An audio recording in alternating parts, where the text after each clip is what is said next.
Okay, look at this. In the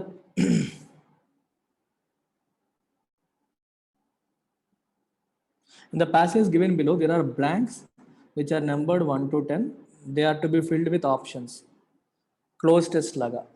It is no surprise that the International Energy Agency found that India's carbon emissions grew by 4.8% during 2018. 4.8% పెరిగాయి carbon emissions ఇండియావే in spite of ఇది keyword contrast indicate చేస్తుంది. It indicates contrast అంటే opposite meaning, opposite ఐడియాని indicate చేస్తుంది. ఇక్కడ grow అవ్వడం అనేది పాజిటివ్, సో ఏదో నెగిటివ్ రావాలి అక్కడ. In spite of the national dash on climate change in energy policy. National dash on energy, చూడండి క్లైమేట్ చేంజ్ మీద మనం ఫోకస్ చేసామనుకోండి, క్లైమేట్ చేంజ్ మీద ఫోకస్ చేస్తే కార్బన్ ఎమిషన్స్ అనేవి పెరుగుతాయా తగ్గుతాయా? క్లైమేట్ చేంజ్ మీద మనం ఫోకస్ చేస్తే కార్బన్ ఎమిషన్స్ తగ్గుతాయా పెరుగుతాయా? తగ్గుతాయి. సో ఇన్స్పైట్ ఆఫ్ అన్నాడు కదా, ఇక్కడ పెరిగింది అన్నాడు కదా, అందుకే నెగిటివ్. మామూలుగా ఫోకస్ చేస్తే తగ్గాలి కానీ పెరిగింది, అందుకని ఇన్స్పైట్ ఆఫ్ వాడాడు కాంట్రాస్ట్ ఇండికేటర్. సో ఏం పెడదాం ఆన్సర్? నేషన్స్ ఫోకస్ చేసినప్పటికీ కార్బన్ ఎమిషన్స్ అనేవి పెరిగాయి. This is how you need to think. Grammar పరంగా కూడా చెప్పొచ్చు. నేషన్ యొక్క ఫోకస్డ్ అనం కదా, నేషన్స్ అన్నాడు, నేషనల్ అన్నాడు, sorry national focus, national focused అనం, నేషనల్ ఇంటెన్షన్స్ అనొచ్చు, కానీ ఫోకస్ చేయడం అనేది ఇక్కడ పాయింట్. నేషనల్ గోల్స్ కాదు, గోల్ ఒక ఇష్యూయే కదా మాట్లాడుతున్నాం. సింపుల్గా నేషనల్ ఫోకస్ అనేది బెటర్గా అనిపిస్తుంది. There is a wide recognition of the fact that Indians are not historically responsible for the problem and it is rich nations led by the US that have dash in the stock of carbon dioxide linked to extreme climate impacts being witnessed around the globe. That have dash ఏం చెప్పొచ్చు ఇక్కడ? Have తర్వాత ఏమొస్తుంది జనరల్గా అంటే ఇక్కడ situation బట్టి that have contributed V3 అనొచ్చా? that have contributed in the stock carbon dioxide pumped in, something like that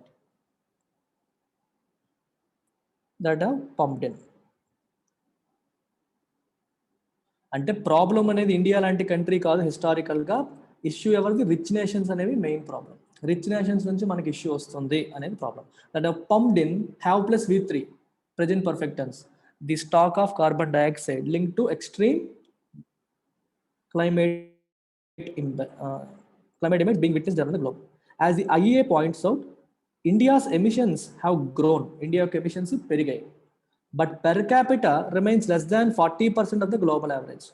Overall ga periginappadiki per capita అంటే per head ఎంత కార్బన్ ఎమిషన్స్ మన కంట్రీ చేసామని చూస్తే అది గ్లోబల్ యావరేజ్ కంటే తక్కువే ఉంది. వరల్డ్ వైడ్ యావరేజ్ కంటే ఇండియా పాపులేషన్ ఎక్కువ కదా, ఎమిషన్స్ బై పాపులేషన్ వేస్తే వచ్చేది per capita emissions global average కంటే 40% తక్కువ. Equity among nations is therefore at the centre of the discussion. Equity అంటే అర్థం ఏంటి? ఎక్కువ తప్పు చేసినోడు ఎక్కువ బాధ అనుభవించాలి. ఎక్కువ తప్పు ఎవరు చేస్తారు? రిచ్ నేషన్స్ చేశారు, ఇండియా కాదు. And the principle of common but dash responsibilities, ఇది రీసెంట్ ఎడిటోరియల్. అదే principle of common but dash responsibilities. ఇక్కడ ఏమొస్తుంది చెప్పండి? అందరికీ రెస్పాన్సిబిలిటీ ఉంది కానీ అందరికీ సేమ్ రెస్పాన్సిబిలిటీ ఉండకూడదు. ఎందుకు? ఒకళ్ళు ఎక్కువ తప్పు చేశారు. In the sense rich nations అనేవి కార్బన్ ఎమిషన్స్కి ఎక్కువ కాంట్రిబ్యూట్ చేశాయి, ఇండియా లాంటి నేషన్స్ కార్బన్ ఎమిషన్స్కి హిస్టారికల్గా తక్కువ కాంట్రిబ్యూట్ చేశాయి. కాబట్టి మన రెస్పాన్సిబిలిటీ తక్కువ ఉండాలి, వాళ్ళ రెస్పాన్సిబిలిటీ ఎక్కువ ఉండాలి. డిఫరెన్షియేటెడ్ రెస్పాన్సిబిలిటీస్, డిఫరెంట్ రెస్పాన్సిబిలిటీస్ లేదా డిఫరెన్షియేటెడ్ రెస్పాన్సిబిలిటీస్. ఆప్షన్స్ చూడకుండా నేను చెప్తున్నాను లాజికల్గా సిచ్యువేషన్ ప్రకారం. డిఫరెన్షియేటెడ్ ఎడిటోరియల్ చెప్పినట్టు నాకు గుర్తుంది క్లియర్గా. డిఫరెన్షియేటెడ్ రెస్పాన్సిబిలిటీస్, ఇది అర్థమైంది అందరికీ? నేను ఎడిటోరియల్ పరంగా చెప్తున్నాను, గ్రామర్ పరంగా కూడా చెప్పనా? గ్రామర్ పరంగా కూడా చెప్పొచ్చు. బట్ డాష్ రెస్పాన్సిబిలిటీస్ అనేది ఏంటి? Noun, it is a noun. మరి దీని ముందు ఎటువంటి రెస్పాన్సిబిలిటీస్? యాడ్జెక్టివ్ రావాలి, యాడ్జెక్టివ్ రావాలి కదా ముందు. చూడండి, డిఫరెన్సెస్ అనేది నౌను, డిఫరెన్షియేషన్ అనేది నౌను, ఇంటిగ్రేషన్ అనేది noun. Differentiated is the only one which is adjective.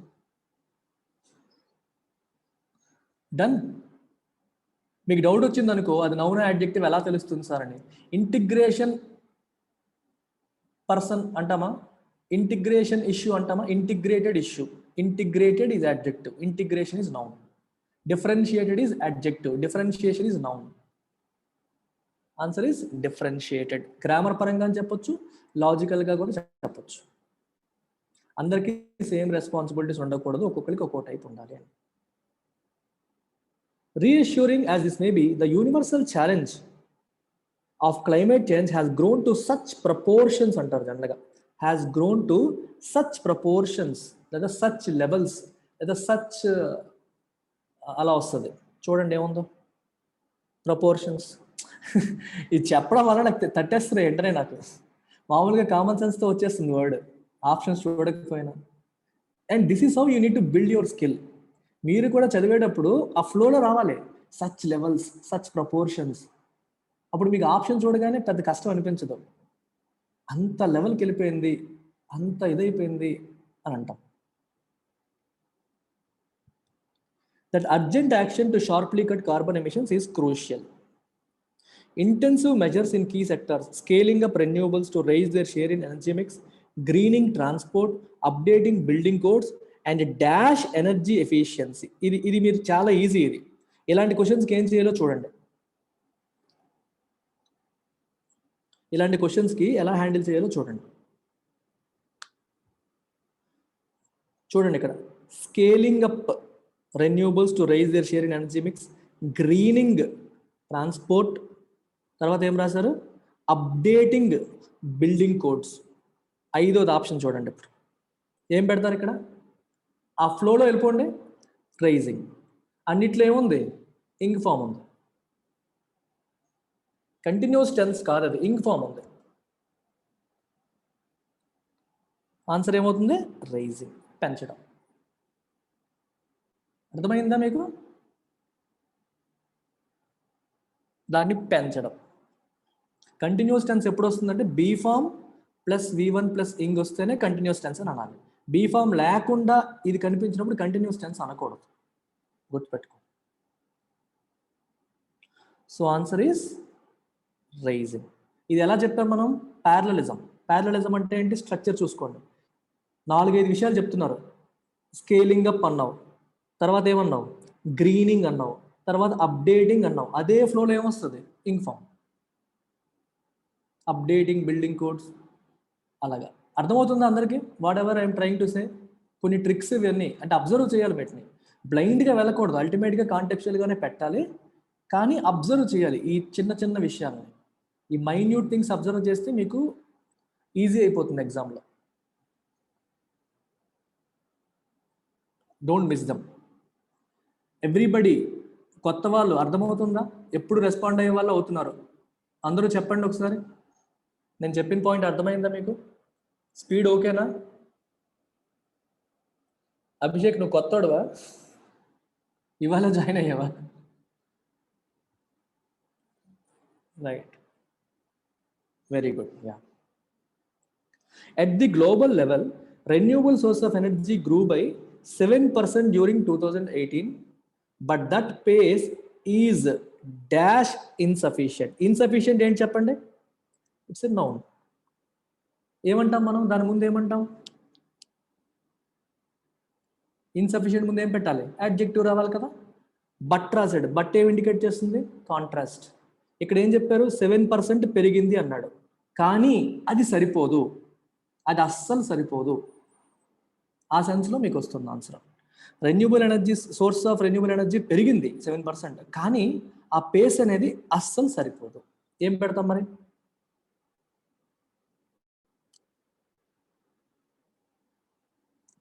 చాలా మంది ఇక్కడ కన్ఫ్యూజ్ అవుతారు. గ్రాస్లీ ఉంది కదా, గ్రాస్లీ ఉంది కదా, ఇది యాడ్వర్బ్ ఏమో అనుకుంటారు. ఇది యాడ్వర్బ్ కాదు, యాడ్జెక్టివే.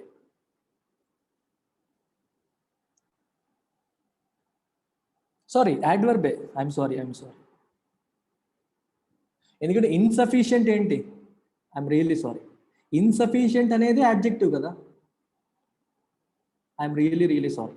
Insufficient itself is adjective. It is not a noun, it is an adjective. యాడ్జెక్టివ్ని మాడిఫై చేసింది కాబట్టి adverb. Grossly insufficient. Insufficient income అంటాంగా, మీకు ఎప్పుడైనా అది యాడ్జెక్టివా కాదా తెలియాలంటే దాని పక్కన నౌన్ పెట్టుకోండి. Insufficient income, I have insufficient income అంటే నాకు సరిపడా ఇన్కమ్ లేదు, ఆదాయం లేదు. So it is adjective. దీన్ని మాడిఫై చేస్తుంది కాబట్టి grossly is an adverb. Grossly insufficient. You have to use the concept of grammar, vocabulary, context, parallelism, multiple things use చేస్తారు క్లోజ్ టెస్ట్ లో. స్కోరింగ్ ఇది యాక్చువల్గా. Moreover, it was China and Europe that contributed the bulk of those savings in large measure from solar and wind power, indicating that India needs to ramp up its capacity in this area. In fact, as the founder of International Solar Alliance, India should dash the renewables effort. India ఏం చేయాలి? Should తర్వాత ఏం చెప్పండి? Should is model auxiliary, పక్కన V1. India should ఏం చేయాలి? 7 చూడండి, lead. గ్రామర్తో పెట్టేయచ్చు మనం, గ్రామర్తో కూడా మనం ఈజీగా కొట్టేయచ్చు, ఏమీ కష్టం కాదు. India should lead. ఎట్ అయినప్పటికీ, in spite of falling prices, prices తగ్గినప్పటికీ, rising efficiency, the potential of rooftop solar photovoltaics remains poorly utilised. దాని పొటెన్షియల్ని వాడట్లేదు. It is time state power utilities are made responsible for defined rates of growth in the dash of rooftop systems. In the dash of ఏమొస్తుందో చూడండి, చెప్పండి. Roof top system నువ్వేం చేస్తావు? Systems ఏం చేస్తాం మనం? ఇన్స్టాలేషన్ చేస్తాం. ఇన్ ద ఇన్స్టాలేషన్ ఆఫ్, మీరు ఆ పదం పెట్టి చెక్ చేసేయచ్చు. ఇన్ ద ఫిట్స్ ఆఫ్ అంటామా, ఇన్ ద ఇన్స్టాల్స్ ఆఫ్ అంటామా, in the installation of. Installation of rooftop systems. A second priority area is the cleaning up of coal power plants, some of which are young and have decades of use ahead. ఇక్కడికి వచ్చేయండి డైరెక్ట్గా. India's record in promoting green transport has been uninspiring. India యొక్క record uninspiring అంటే గొప్పగా లేదు. End అన్నాడు. End అనేది ఏం చేస్తుంది? కంటిన్యూటీ. బట్ వచ్చినప్పుడు మనకి కాంట్రాస్ట్, ఫ్లో మారిపోతుంది. ఎండ్ వచ్చినప్పుడు ఫ్లో కంటిన్యూ అవుతుంది. ఇండియా యొక్క రికార్డ్ ఎలా ఉంది? అన్ఇన్స్పైరింగ్ అంటే బాగాలేదు. ఇక్కడ కూడా నెగిటివే రావాలి. ఇది నెగిటివ్ కాబట్టి ఇది negative. And dash from fossil fuels and resulting pollution are rising rapidly. ఏం పెడతాం చెప్పండి? ఏం పెరుగుతున్నాయి? ఏం పెరుగుతున్నాయి? ఎమిషన్స్. ఎమిషన్స్ ఏమో బాగా పెరిగిపోతున్నాయి. ఫాసిల్ ఫ్యూయల్స్ నుంచి వచ్చే ఎమిషన్స్, రిజల్టింగ్ పొల్యూషన్, దానివల్ల వచ్చే pollution is rising rapidly. Emissions అనేవి పెరుగుతున్నాయి బాగా.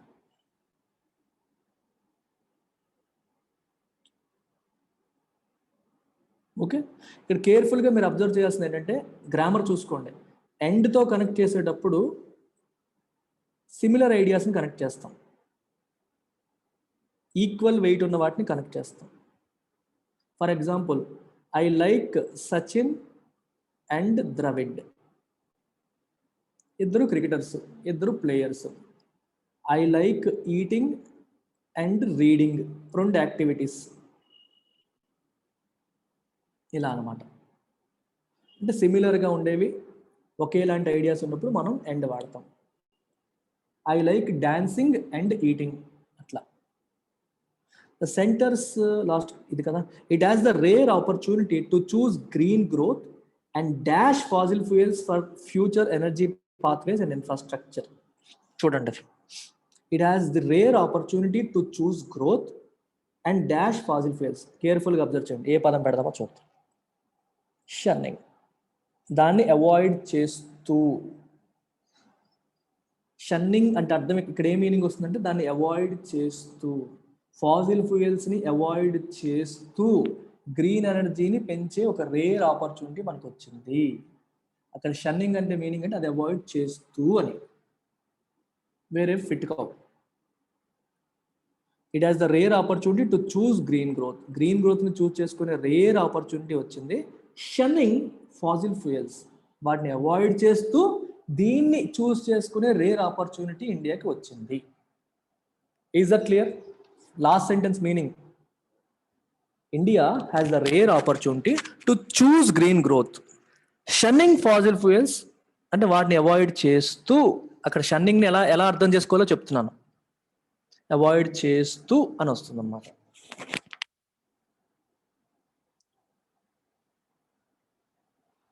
పది క్వశ్చన్లు అయిపోయాగా, ఎంత ఈజీ, 10కి 10 పెట్టేయచ్చు, చూసి పెట్టేయచ్చు.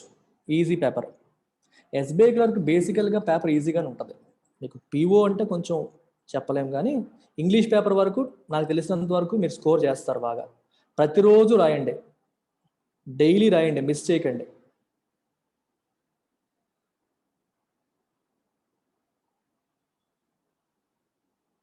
Nine out of 10 very good. So let's move on to next question. చెప్పండి, స్నాబిష్ ఆపోజిట్ ఏంటి? స్నాబిష్ ఇది డైరెక్ట్ వొకాబులరీ బేస్డ్ క్వశ్చన్స్ ఇవి.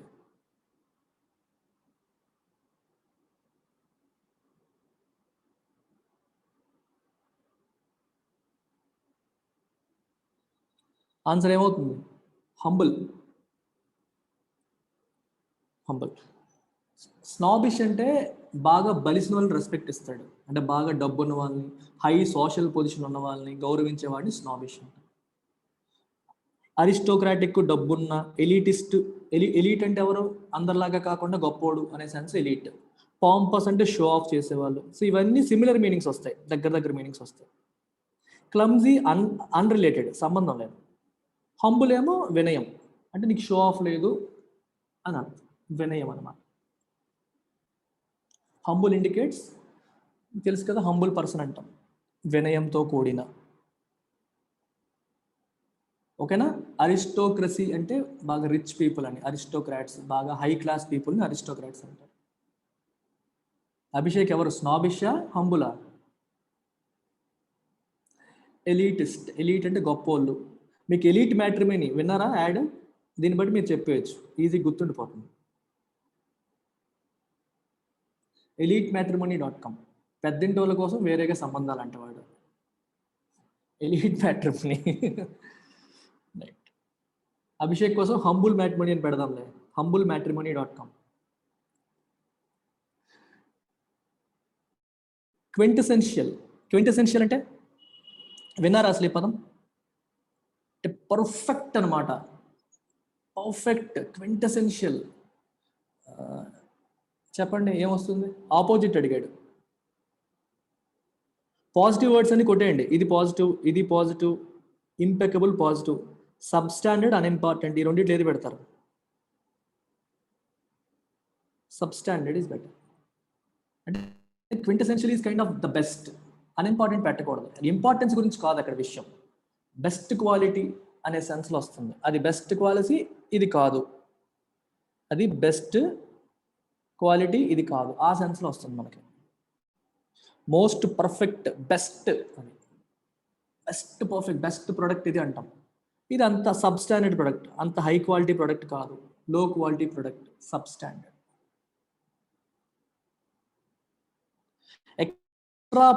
ఎక్స్ట్రాపులేట్ అంటే మన దగ్గర ఉన్న ఇన్ఫర్మేషన్ నుంచి మనం ఏదో ఒక డిడక్షన్ తీసుకురావడం, కాన్సిక్వెన్స్ని తీసుకోవడం.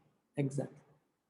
ఇది నీ దగ్గర ఉన్న ఇన్ఫర్మేషన్, దీని నుంచి నువ్వు ఇంకొంచెం డెడ్యూస్ చేయడం. ఆప్షన్ కూడా ఉంది, డెడ్యూస్ అనే ఆప్షన్. ఎక్స్ట్రాపులేట్.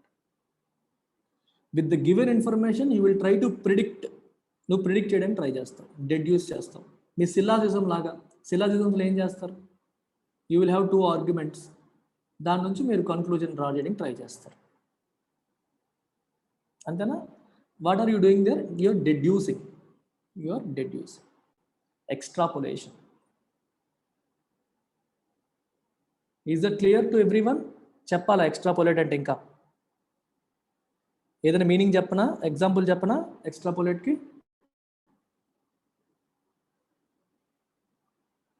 ఇప్పుడు మీకు ఫర్ ఎగ్జాంపుల్ ఆనందయ్య మెడిసిన్ ఉంది చూడండి, ఆనందయ్య మెడిసిన్. ఆ మెడిసిన్ వాడిన తర్వాత అక్కడ కొంతమందికి తగ్గింది అనుకోండి, మనం ఏం చేస్తాం? ఇది వాడితే ఎవరికైనా తగ్గిపోతుంది అన్నాను అనుకోండి. అంటే ఈ రిజల్ట్ని బేస్ చేసుకొని you are concluding, you are extrapolating. With the given information, ఆ ఊర్లో వాళ్ళందరికీ ఆయన మందు ఇచ్చాడంట, తగ్గిపోయిందంట. Then you will try to extrapolate it. ఎవరికైనా తగ్గిపోతుంది. యూఆర్ ట్రై టు ఎక్స్టెండ్ అంటే దాని నుంచి ఇంక ఆ ఇన్ఫర్మేషన్ ఉపయోగించి నువ్వు డెడ్యూస్ చేస్తున్నావు, ఇంకొక మీనింగ్ రాబడడానికి ట్రై చేస్తున్నావు. That is extrapolation.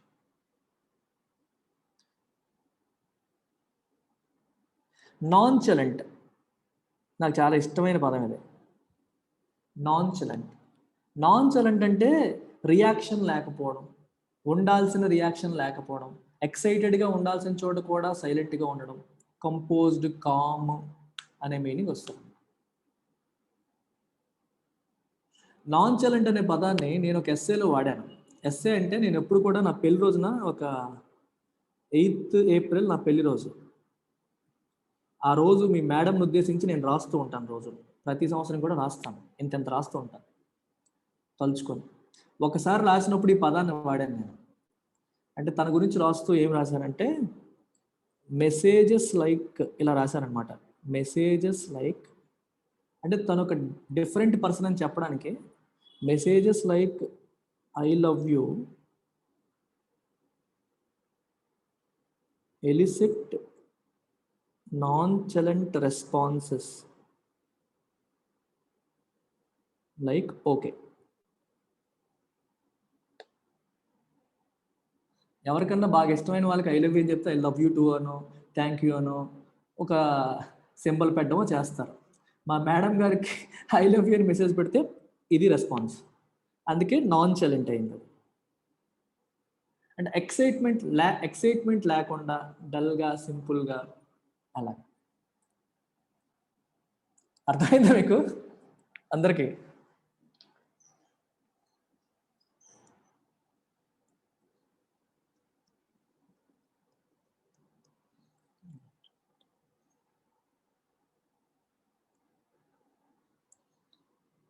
అంతే సార్, సర్లే ఎన్నెన్నో అనుకుంటాం, అన్నీ జరుగుతాయా అనేసుకోవడం, ఊరుకుని పోవడం, అంతే.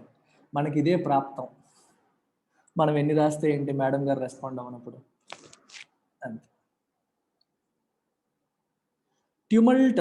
ట్యూమల్టస్ అంటే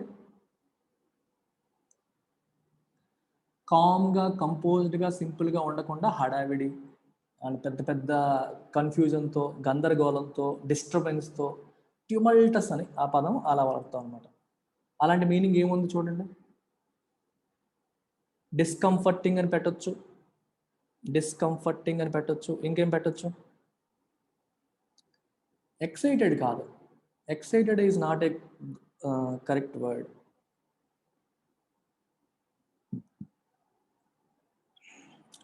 ఏం పెట్టారు దీనికి మీరు చెప్పండి.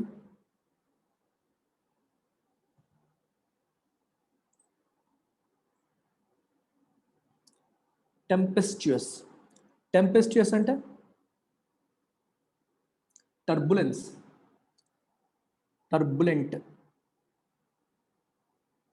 ట్యూమల్టస్ is not a positive word. Excited అనేది మీకు డిక్షనరీలో కనిపించవచ్చు, కానీ Usha, it is not a positive word. అది మనం ఎక్సైటెడ్ అనేది మనం పాజిటివ్గా కూడా వాడతాం, అవునా కాదా? ఎక్సైటెడ్, ఐఎమ్ క్వైట్ ఎక్సైటెడ్ అంటాం, కానీ ఐఎమ్ క్వైట్ ట్యూమల్టస్ అనకూడదు. When you say I'm quite tumultuous, it doesn't sound positive. And నువ్వు బాగా డిస్టర్బ్డ్గా ఉన్నావు అని అర్థం. ఆర్డర్లీగా లేవు, డిస్టర్బ్డ్గా ఉన్నావు, కన్ఫ్యూజ్డ్ స్టేట్లో ఉన్నావు, నార్మల్గా లేవు అని అర్థం. కన్ఫ్యూజ్డ్, డిజార్డర్లీ సిచ్యువేషన్లో ఉన్నావు, ఏం జరుగుతుందో తెలియట్లేదు, నీ మీద కంట్రోల్ లేదు, అలాంటి సిచ్యువేషన్ మనం ట్యూమల్టస్. అంటే పూర్తిగా కన్ఫ్యూజన్ మోడ్లోకి వెళ్ళిపోకండి. డిజార్డర్లీ, లైఫ్ ఏం జరుగుతుందో తెలియట్లేదు, గందరగోళం, పిచ్చిగా ఉంది, అది ట్యూమల్టస్. అలాంటి పదం ఇది టెంపెస్చుయస్, టర్బులెంట్. సో ఇట్ ఈస్, మీరు అందుకే నేను ఎప్పుడు కూడా మీరు గుర్తుపెట్టుకోవాలి, నేను ఎప్పుడు మీకు చెప్తాను, every word has a positive connotation or negative connotation. Positive సిచ్యువేషన్లో వాడతారా, నెగిటివ్ సిచ్యువేషన్లో వాడతారా అనేది మీరు ఆలోచించాలి. ఎగ్జాంపుల్స్ చూడాలి, మీనింగ్ చూస్తారు చాలామంది, ఎగ్జాంపుల్ చూడరు. డిక్షనరీ ఓపెన్ చేసినప్పుడు నేను ఫస్ట్ చూసేది ఎగ్జాంపుల్, ఎలాంటి సందర్భంలో పదం వాడుతున్నారు అనేది మీరు చూడాలి. చూసినప్పుడు ఒక ఇది పాజిటివ్ సిచ్యువేషన్స్లో వాడతాము, ఇది నెగిటివ్ సిచ్యువేషన్స్లో వాడతాము, ఇది న్యూట్రల్, ఎప్పుడైనా వాడచ్చు అని మీకు అర్థమవుతుంది. మీరు లేకపోతే ఏమవుతుంది, ఇప్పుడు ట్యూమల్టస్ అంటే ఎక్సైటెడ్, డెఫినేషన్లో కనిపిస్తుంది. ఎక్సైటెడ్ అనేది పాజిటివ్గాను వాడచ్చు, నెగిటివ్గాను వాడచ్చు, కానీ ఎక్కువగా పాజిటివ్గా వాడతాం మనం, నెగిటివ్గా వాడాం. ఇందాక నాన్ చాలెంట్ కూడా చూడండి, నాన్ చాలెంట్ మీకు కంపోజ్డ్ అని ఇచ్చారు, కరెక్టే, నేను కాదన్నా, కానీ composed is more a positive word. Composed అనేది పాజిటివ్ వర్డ్, కామ్గా కంపోజ్డ్గా ఉంటారనేది positive word. Nonchalant is not always positive, that is neutral. Response ఉండాల్సినప్పుడు కూడా ఉండకపోయినా నాన్ చాలెంట్ అని వస్తుంది. కామ్ కంపోజ్డ్ అని అనం. టర్బులెంట్ అట్మాస్ఫియర్లో నీ లైఫ్ గందరగోళంగా ఉన్నప్పుడు కంపోజ్డ్గా ఉన్నావు అంటాం, నాన్ చాలెంట్గా ఉన్నావని చెప్పి అనం. When you are expecting a response, ఆ రెస్పాన్స్ రానప్పుడు నాన్ చాలెంజ్ అనేది వాడతారు. నాన్ చాలెంట్ బిహేవియర్ అంటే సింపుల్గా, కూల్గా, పెద్దగా హడావిడి లేకుండా అలా పాజిటివ్గానే వాడచ్చు, నెగిటివ్గానే వాడచ్చు. కంపోజ్డ్ అనేది ఎక్కువగా పాజిటివ్గానే వాడతారు. Okay, idiom to pick and choose అంటే what is the meaning of to pick and choose? Easy కదా, కేర్ఫుల్గా సెలెక్ట్ చేసుకో. To make a careful selection, straight forward and easy. To commit to memory అంటే మెమరీకి కమిట్ చేసేయడం అంటే అర్థం ఏంటి? గుర్తుపెట్టుకోవడమా లేకపోతే వదిలేయడమా? గుర్తుపెట్టుకోవడం కదా. Commit to memory, by heart చేయడం, బై హార్ట్ చేసేది. To learn by heart, by heart చేస్తే మెమరీలో ఉండిపోద్ది కదా అలా.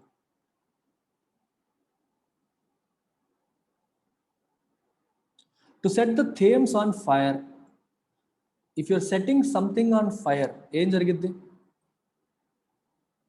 Sensational, sensational, remarkable, on fire, మంచి ఫైర్ మీద ఉన్నాడంట. If you set something on fire, it is something sensational and remarkable. Okay, ఎక్కువ గెస్ వర్క్ చేయకండి ఇడియమ్స్లో. Yeah, set the stage on fire అంటాడు, set the ground on fire అంటాడు. మంచిగా batting ఏమంటారు, మంచిగా డ్యాన్స్ చేశారు అనుకోండి హీరోస్, ఈ set the stage on fire అంటే సూపర్గా చేశారంట. So positive. Lock stock and barrel, lock stock and barrel అంటే మొత్తం అంతా అని. లాక్ స్టాక్ అండ్ బ్యారెల్ అంటే మొత్తం అంతా అని, the whole of everything, everything put together అని చెప్పడానికి లాక్ స్టాక్ అండ్ బ్యారెల్ అంటారు. ఎవ్రీథింగ్ అని అర్థం. ఏ 9 days వండర్ అంటే టెంపరీ కదా, దాంట్లోనే కనిపిస్తుంది. 9 days వండర్ అంటే కొన్నాళ్ళ వరకు మాత్రమే సూపరు, తర్వాత కాదు అని. Sensation for some time but is soon forgotten. Yeah, కొన్నాళ్ళకి హడావిడి విపరీతంగా గోల, తర్వాత సూన్ ఫర్గాటెన్.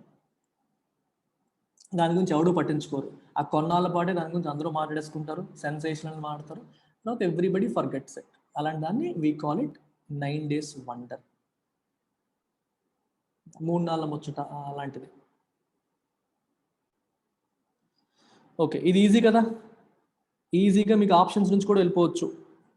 ఏతో స్టార్ట్ చేస్తారా? మ్యాన్ కైండ్, ఏతో స్టార్ట్ చేయండి. Mankind has lived for 1000 B, 1000 still కాదు, ఏడి, థౌజండ్స్ ఆఫ్ ఇయర్స్ సరిపోయింది, ADBC.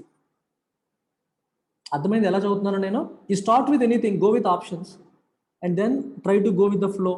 Man kind has lived for thousands of years అంటాం, వితౌట్ ఎలక్ట్రిసిటీ, ఏడిబిసి. 1000 స్టిల్ అంటామా, థౌజండ్స్ బట్ అంటామా? అనం కదా. స్టిల్తో స్టార్ట్ అవ్వదు, బట్తో స్టార్ట్ అవ్వదు, ఆఫ్ ఇయర్స్తో స్టార్ట్ అవ్వదు. Man kind has lived for thousands of years, ADBC. Can I move on? Any doubts? ఇది గ్రామర్తో కొట్టేయచ్చు, ఫ్లో మీకు తెలిసిపోతుంది. మీరు ఎడిటోరియల్ రోజు చదువుతుంటే you will have the flow. ఇప్పుడు చూసారా మీరు ఇలాంటి క్వశ్చన్స్, మనం ఫస్ట్ చూసిన క్లోజ్ టెస్ట్, ఇదంతా మీరు ఎడిటోరియల్తో లాగేస్తారు. ఎడిటోరియల్స్ కన్సిస్టెంట్గా ప్రతిరోజు మిస్ కాకుండా, నా ఎక్స్ప్లెనేషన్ వినండి వెనకపోండి, కానీ మీరు చదవండి రోజు, మస్ట్ అండ్ షుడ్గా చదవాలి. You will get that sense, ఆ సెన్స్ వస్తుంది. 3-4 నెలల నుంచి నాది ఫాలో అయ్యే వాళ్ళు ఇప్పుడు నా ఎడిటోరియల్ వినక్కర్లేదు, మీకే అర్థమైపోతుంది చదవగానే, ఎక్స్ప్లెనేషన్ కూడా వినక్కర్లేదు. ఫ్రెషర్స్ మాత్రం వినండి, కొత్తగా జాయిన్ అయిన వాళ్ళు 2-3 నెలలన్నా వినండి, తర్వాత మీకు అవసరం రాదు, వొకాబులరీ బిల్డ్ అయిపోద్ది, చదివినప్పుడు మీకు అర్థమైపోద్ది న్యాచురల్గా. టు క్యారీ ఆన్, ఏతో కాదు. బి చూడండి, ఇంజనీరింగ్ త్రూ కాదు. సి చూడండి, yeah, the believe that human nature is a developing entity that is capable of change, CDAB. మనం ఫస్ట్ సెంటెన్స్ చూడగానే దీంతో స్టార్ట్ టు క్యారీ ఆన్ అని చెప్పి స్టార్ట్ చేస్తామా? చెయ్యొచ్చు, కానీ మోస్ట్గా కాదు కదా. కాదు, ఇంజనీరింగ్ త్రూ అన్నాడు, త్రూ అనేసాడు సడన్గా. ఎందుకంటే ఇప్పుడు చూడండి, సబ్జెక్ట్ వెర్బ్ కనిపించాలి నాకు.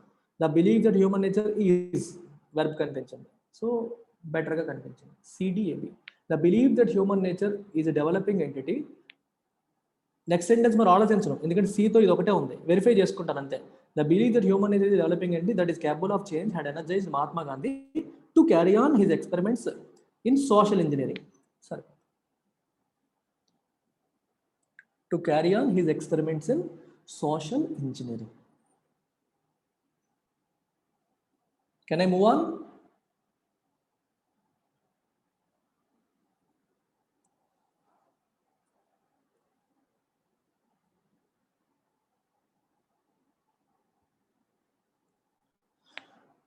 Okay, yeah. Truth and non-violence, the law of life. కాదు, నాకు వెర్బ్ కనిపించట్లేదు సెంటెన్స్లో. వెర్బ్ కనిపించకపోతే చిన్న డిస్కంఫర్ట్ ఉంటుంది, అదొక ట్రిక్ కింద మీరు వాడచ్చు. ఇది చూడండి, హ్యాపీగా సబ్జెక్ట్ కనిపిస్తుంది, వెర్బ్ కనిపిస్తుంది. We're determined to make the law of truth and non violence the law of life. Every problem lends itself to a solution if my కాదు కాదు కాదు, తేడాగా ఉంది. If my daily experience is that, కాదు. Yeah, ఇది better, సితో బెటర్లా ఉంది. Every problem lends itself to a solution if we're determined to make the law of truth and non violence the law of life. కాదు, ఇది కూడా కాదు, డీతో better. My daily experience is that every problem lends itself to a solution if we're determined to make the law of life, law of truth and non violence the law of life. DCBA, ఇది answer. Interesting, ఇది భలే ఉంది. బితో start చేసేలా ఉంది, సితో start చేసేలా ఉంది, డితో కూడా start చేసేలా ఉంది. ఒక్కొక్కటి వెళ్తుంటే నాకు ఫిట్ కావట్లేదు, దాన్ని బట్టి అర్థమైపోతుంది. మళ్ళీ చేద్దాం చూడండి, ఇంట్రెస్టింగ్గా ఉంది. Can it start with A? కాదు. Truth and non violence the law of life. ఎందుకు కాదన్నాను? Truth, non violence, the law of life. Verb లేదు, మీనింగ్ రావట్లేదు, ఏం లేకుండా రాసేస్తాం, అలాగా రాయం కదా. సో ఏ కాదు. వీఆర్ డిటర్మైన్డ్, బి అవ్వచ్చు. BCDA ఉంది కదా, వెరిఫై చేసేయండి. We're determined to make the law of every problem. Law of every problem ఏంటి? కాదు. సి చూడండి, సితో ఆప్షన్ ఏంటి? CDAB. Every problem lends itself to solution if my daily experience is that truth and non violence the law of life. No meaning. DCBA. My daily experience is that every problem lends itself to solution if we're determined to make the law of truth and non violence the law of life. దాని meaning ఏంటంటే, నా daily experience ఏంటంటే ప్రతి problem కూడా solution వస్తుంది ఎప్పుడు? If we're determined to make the law of truth and non violence. ఎప్పుడు ప్రతి ఒక్క విషయంలో కూడా మనం నిజం చెప్పడం, హింసని విడనాడడం, దాన్ని మన లా ఆఫ్ లైఫ్గా మార్చుకుంటే అప్పుడు ప్రతి ప్రాబ్లంకి సొల్యూషన్ వస్తుంది. అంటే మహాత్మా గాంధీ లాగా సత్యాగ్రహ, నాన్ వైలెన్స్, ట్రూత్ని మనం మన జీవిత లా కింద మనం మార్చుకుంటే, లైఫ్ లా కింద మార్చుకుంటే ప్రతి ఒక్క ప్రాబ్లంకి కూడా లైఫ్లో సొల్యూషన్ వస్తుంది అనేది నా daily experience. Clear everyone? Can I move on?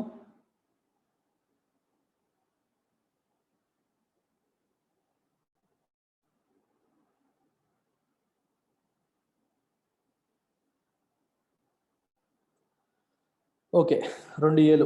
India under it's intended nationally determined contributions submitted to, బాలేదు ఇది. BCDA చూడండి.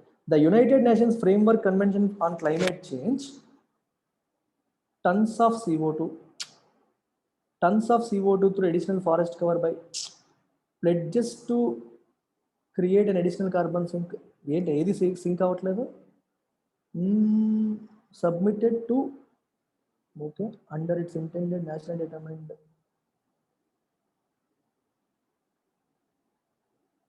Submitted to pledges to create. ఓహో ABDC. ఓకే, ప్రాబ్లం ఎక్కడొచ్చిందంటే ఇక్కడ వచ్చింది వెర్బ్. ఇండియా అనే నౌన్కి వెర్బ్ ఎక్కడొచ్చింది? ప్లెడ్జెస్ లో వచ్చింది, అంతవరకు వెర్బ్ కనిపించలేదు. ఇక్కడ సబ్మిటెడ్ ఉంది కానీ అది వెర్బ్ కాదు. అక్కడ మీనింగ్ ఏంటి చూడండి. India under it's intended nationally determined contributions, ఇది ఏదో రిపోర్ట్ అయి ఉండాలి. Submitted to the United nations framework convention on climate change అంటే అర్థం ఏంటంటే ఈ పర్టిక్యులర్ రిపోర్టు లేకపోతే ఈ పర్టిక్యులర్ దాంట్లో దేనికి సబ్మిట్ చేశారు, ఇది దీనికి సబ్మిట్ చేశారు. ఈ సబ్మిట్ చేసిన దాంట్లో ఏం చెప్పింది, pledges to create an additional carbon sink of 2.5 to 3 billion tons of CO2. దీన్ని బట్టి మీరు వెళ్ళిపోవచ్చు. D and C combination, DC combination ఇక్కడ ఉంది, ఇక్కడ ఉంది. ABDC is the answer. Pledges to create, యాక్చువల్గా ఇక్కడ కామా పెట్టాలి.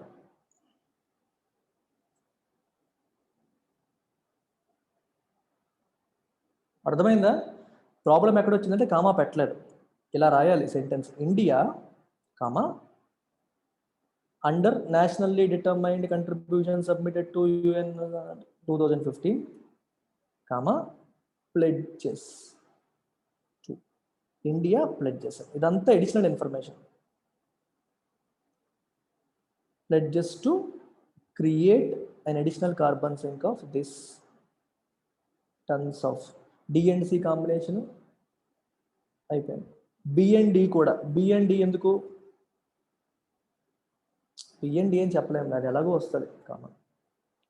ఇక్కడ కామా పెట్టుంటే ప్రాబ్లం లేకపోయింది, అది కామా పెట్టలేదు, చిన్న ప్రాబ్లం వచ్చింది. Have you understood how to read this? India, నేను చదివేటప్పుడు చూడండి, ఇండియా కామా పెట్టాం. Under it's intended national determined contribution submitted to the United nations framework convention on climate change అంటే UNFCCC వాళ్ళకి సబ్మిట్ చేసిన దాంట్లో ప్రకారం ప్లెడ్జెస్ టు క్రియేట్, ప్లెడ్జెస్ అంటే ప్రతిజ్ఞ చేస్తుంది లేకపోతే ఒప్పుకుంటుంది ఏమని, additional carbon sink of 2.5 to 3 billion tons of CO2. Carbon sync అంటే ఏంటో తెలుసా? What do you know of carbon sync?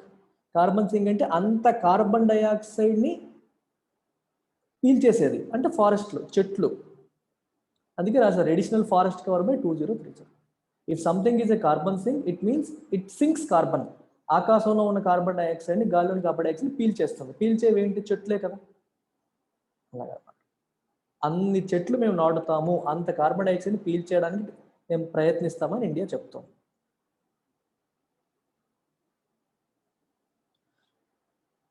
Tons of carbon annually by 2020. GIM బాగుంది కదా, ఇది GIM, ఇది ఒకటే పెట్టవచ్చు. GM aims to increase forest tree cover by 5 million hectares to enhance the quality of another 5 million hectares of forest cover and to thereby achieve annual sequestration of 50 to 60 million tons of carbon. Straightforward and easy. Aims to. ఒక చిన్న trick ఏంటంటే మీరు link ఉన్న చూసుకోవచ్చు. ఇంకో trick ఏంటంటే జనరల్గా subject plus verb combination ఉన్న వాటి కోసం చూడండి. Look for those with subject and verb, proper subject and verb అంటే స్ట్రక్చర్డ్గా ఉన్నవి. ఇప్పుడు చూడండి, ఇండియా అండర్ ఇట్స్ సబ్మిటెడ్ అని రాశారు, ఇందాక సబ్మిటెడ్ టు అని చెప్పి రాశారు. ఇది రాసినప్పుడు ఇది సబ్జెక్ట్ ఇది వెర్బ్ ఉంది కదా అనుకోకూడదు. ఒకవేళ సబ్మిటెడే వెర్బ్ అనుకోండి, ఇండియా సబ్మిటెడ్, ఫలానా ఏం సబ్మిట్ చేసింది దాని తర్వాత ఆబ్జెక్ట్ రాయాలి. For example, I have submitted my project report. Project report నేనేం సబ్మిట్ చేశాను? ప్రాజెక్ట్ రిపోర్ట్ సబ్మిట్ చేశాను. ఇక్కడ ఐ అనేది సబ్జెక్ట్, సబ్మిట్ అనేది వెర్బ్, సరిపోయింది. ఇక్కడ ప్రాబ్లం ఏం లేదు. For example, in the report submitted to the principal అని రాశాను అనుకోండి,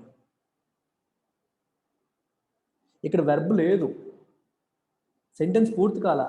అంటే ప్రిన్సిపాల్కి సబ్మిట్ చేసిన రిపోర్ట్లో అన్నాం, ప్రిన్సిపాల్కి సబ్మిట్ చేసిన రిపోర్ట్లో దేర్ ఆర్ మెనీ ఎర్రర్స్ అన్నాం అనుకోండి, చాలా తప్పులు ఉన్నాయి. సో ఆర్ అనేది అక్కడ వెర్బ్ అవుతుంది. There are many errors in the report submitted to the principal, there are many errors. Submitted ఉంది కదా అని చెప్పి వెళ్ళిపోకూడదు, కాంటెక్స్ట్ పరంగా ఆలోచించాలి. This is how you need to understand. Green India mission launched in 2015 is one of the 8 missions under the National Action Plan on Climate Change, which was created జనరల్గా 2 వస్తుంది. To preserve అనం, to preserving అనం, to preserve and enhance అంతే. Sorry, quality of ఈ answer గ్రామర్తో కొట్టేయచ్చు. To preserve and enhance, to preserve and enhance. ఈ ఎన్హాన్స్కి ప్రిజర్వ్కి రెండింటికి ఇదే పనిచేస్తుంది. ప్రిజర్వ్కి ఎన్హాన్స్కి రెండింటికి same to preserve and to enhance అని అర్థం. ఇక్కడ ఎన్హాన్స్ అని పెట్టకూడదు. ది క్వాలిటీ ఆఫ్ యొక్క, ఆఫ్ మీనింగ్ వేరు. To preserve and enhance the quality of forest cover in India. Is this clear? 26.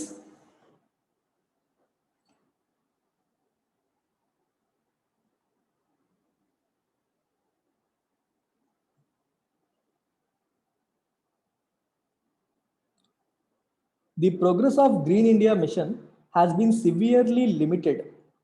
ఎందుకని? Because of states unwillingness అంటాం. States unwillingness to implement అనాలి. Implementing వచ్చింది. OFF ఉండకూడదు. Because of states unwillingness to implement the scheme. Grammar చూసేయండి. States unwillingness, states యొక్క unwillingness, ఇష్టపడకపోవడం, willingness లేకపోవడం, to implement the scheme. ఒక్కొక్క దాంట్లో ఒక్కొక్క తప్పు పెట్టాడు. 2 తర్వాత ఇక్కడ ఇంప్లిమెంటింగ్ పెట్టేశాడు, అందుకని ఇది తప్పు అయిపోయింది. ఇక్కడ OFF పెట్టాడు, అందుకని ఇది తప్పు అయిపోయింది. ఇక్కడ అన్విల్లింగ్ పెట్టాడు, అందుకని ఇది తప్పు అయిపోయింది. ఇక్కడ అన్విల్లింగ్లీ పెట్టాడు, సో ఇది తప్పు. అన్విల్లింగ్నెస్, రాష్ట్రాల యొక్క అన్విల్లింగ్నెస్. చూడండి, మై అన్విల్లింగ్ అంటామా, మై అన్విల్లింగ్నెస్ అంటామా? నా యొక్క అన్విల్లింగ్నెస్. అన్విల్లింగ్ అనేది అడ్జెక్టివ్ కదా. ఐ ఆమ్ అన్విల్లింగ్ అనొచ్చు. నేను అన్విల్లింగ్, నాకు ఇష్టం లేదు, ఇలా అనొచ్చు. లేదా మై అన్విల్లింగ్నెస్, నా అయిష్టత, నేను ఇష్టపడకపోవడం, నాకు విల్లింగ్నెస్ లేకపోవడం.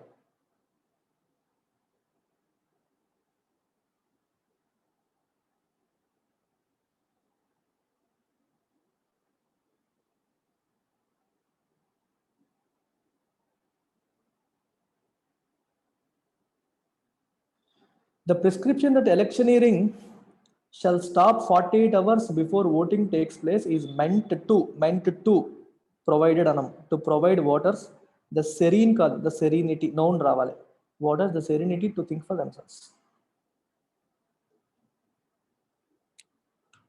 To provide voters, ఏం చేస్తావు? వాటర్స్కి ఏం ప్రొవైడ్ చేస్తావు? నౌన్ ప్రొవైడ్ చేస్తావా, అడ్జెక్టివ్ ప్రొవైడ్ చేస్తావా? సెరీనిటీ, టు థింక్ ఫర్ దెమ్సెల్వ్స్, వాళ్ళంతటి వాళ్ళు ఆలోచించుకునే కామ్నెస్ని, కంపోజ్నెస్ని ఇవ్వడం. ఎలక్షన్స్ ఇవాళ ఓటింగ్ జరిగితే ఇప్పటి వరకు కూడా గోల చేస్తున్నారు అనుకోండి, వాళ్ళు పీస్ఫుల్గా ఆలోచించగలరా? ఆలోచించలేరు. అందుకే 48 hours ముందు ఎలక్షనీరింగ్ ఆపేస్తారు. ఈ 2 days వాళ్ళు ఫ్రీగా పీస్ఫుల్గా థింక్ చేసుకుంటారు అని ఉద్దేశం. సెరీనిటీ అంటే కామ్నెస్, సెరీన్ వెదర్ అంటారు. మీరు ఏదన్నా లదాఖ్ వెళ్ళారు అనుకోండి, 3 Idiots సినిమా చూసారా? 3 Idiots సినిమాలో లాస్ట్లో ఉంటుంది చూడండి, మీకు అట్లా లదాఖ్లో ఉన్న లేక్, ఆ లేక్ చూసారా? ఎలా ఉంటుంది అది? Serene weather. అక్కడ ఎవ్వరు జనాలు ఉండరు, గోల్ ఉండదు, ప్రశాంతంగా సైలెంట్గా సెరీన్, కామ్గా, కంపోజ్డ్గా ఉంటుంది. Serene is calmness, composed. Serenity is calmness, composedness, ప్రశాంతత, కామ్నెస్ అన్నమాట. That is సెరీనిటీ.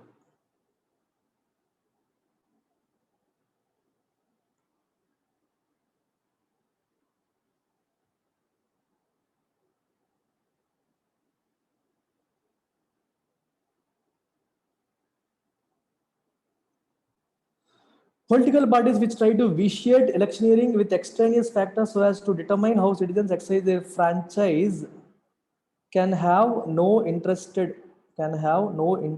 in providing good governance.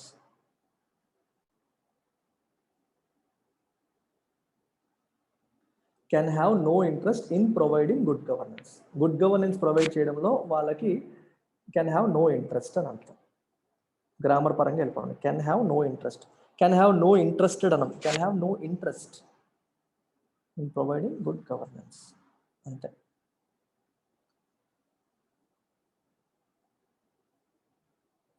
The essence of freedom in a democracy is that citizens are able to exercise their right to choose. And right to ante. Right to choose an informed, okay. Choose in an informed fashion. Right to choose in an informed fashion. That's it. So daily రాయండి అమ్మా, 10 రోజులే మిగిలింది, ఇవాళ already 30th, 10th నుంచి కదా exams. Take test daily, మనతో పాటు if you can text book కానీ వేరే ఏవైనా తీసుకోండి, అందులో కూడా రాస్తుండండి. ఆల్ ఇండియా లెవెల్ ర్యాంక్ ఎంత కూడా చూడండి, ఇన్స్టిట్యూట్ టెస్టులతో పాటు అవి కూడా రాయండి. వీలైన టెస్టులు రాయాలి రోజుకి 2 టెస్టులు 3 టెస్టులు రాయడం, తప్పులన్నీ వెరిఫై చేసుకోవడం, రాయడం వెరిఫై చేయడం, రాయడం వెరిఫై చేయడం, మీ ఓపికే. నేను వీలైనంత వరకు ఎగ్జామ్ వరకు మాక్ ఎక్స్ప్లెనేషన్లే చేస్తాను. ఎగ్జామ్ ముందు ఒక రోజు గ్రామర్ రివిజన్ చేద్దాం, సెంటెన్స్ కరెక్షన్లు చేసేద్దాం, ఒక 50 60. మెజారిటీ వచ్చేవన్నీ కవర్ అయిపోతాయి, రివిజన్ అయిపోతుంది. వొకాబులరీ ఆపొద్దు, డైలీ ఎడిటోరియల్ చదవడం మాత్రం ఆపొద్దు. ఎగ్జామ్ ఉన్నప్పటికీ కూడా ఒక్కరోజు ముందు ఆపండి, కానీ డైలీ ఇది చదవడం మాత్రం అస్సలు ఆపొద్దు. Continue to do this, continue doing this. Okay, take care, bye.